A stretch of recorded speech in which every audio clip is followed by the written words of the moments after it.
على الهواء مباشرة في برنامج الاتجاه المعاكس. بإمكانكم التصويت على موضوع هذه الحلقة: هل تؤيد ثورة ثانية في اليمن ضد الانقلاب الحوثي؟ 95.3 نعم، 4.7 لا. سيد أحمد كبسي هنا في الاستوديو، كيف ترد في البداية على هذه النتيجة؟ لا أدري، اليمنيون صوتوا وشاركوا بها، على الأقل لدي شريحة بالآلاف يعتقدون أن اليمن على ضوء ما حدث من انقلاب للحوثيين وفلول النظام السابق، اليمن بحاجة لثورة استكمالية إذا صح التعبير، وإلا ذهبت تضحياته جزافة.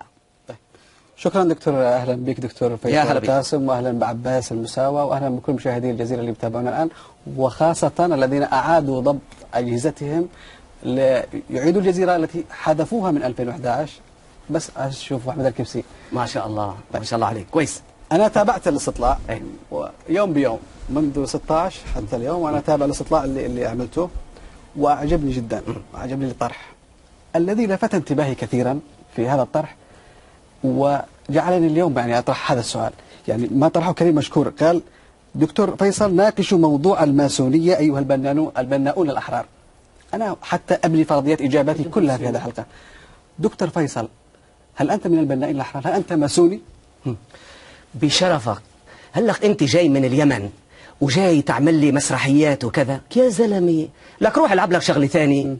أنا عم بسألك سؤال وكذا. ماسوني؟ أنا ماسوني وصهيوني وسلفي وبراغماتي وحنفكوشي وشنكليشي وحنكليشي وقنطريشي. بدك غير هيك؟ جميل. وصهيوني الآن نبدأ وبعصي. نبدأ مثلا. يلا جاوب على سؤالي. تفضل. الماسوني قال. طيب أنت هل تقتنع أساسا؟ يا أخي عم بسألك سؤال، جاوبني على الواحد. طيب. ما تعمل لي شو اسمه. في عندي اليمنيون بحاجة لثورة، رد لي عليه. ما بدك ترد خليني اروح على الضيف الآخر. قال ماسوني قال. حاول شنكليشي. حاول تهدى، برنامجك ما يتحمجك تنزعجك. يا زلمه جاي لي هلك، جاي لي من اليمن مشان تسالني ماسوني؟ بكتب لك اياها على فيسبوك يا زلمه، قل لك ماسوني وخلص. بدك اياها؟ اوكي الان خلينا بحاجه فيصل قاسم ماسوني. اوكي ماسوني وصهيوني واللي بدك اياه. يلا واخواني سلفي. ان شاء الله ما تكونش هذه اجابه استهزائيه فقط، لانه لا انا بالضبط. انا كله واخر عقد عملته مع المخابرات بوركينا فاسو بكره راح اوقعه ان شاء الله. يلا تفضل. طيب إن كنت أنت يعني تتحدث عن كثير من النماذج الانتخابية بأنها مزورة، كيف لي أنا أن أعتمد هذه النتيجة 95؟ وما هي القاعدة العلمية التي يمكن أعتمد عليها؟ ما هو مجتمع الدراسة؟ ما هي العينة التي أخذت؟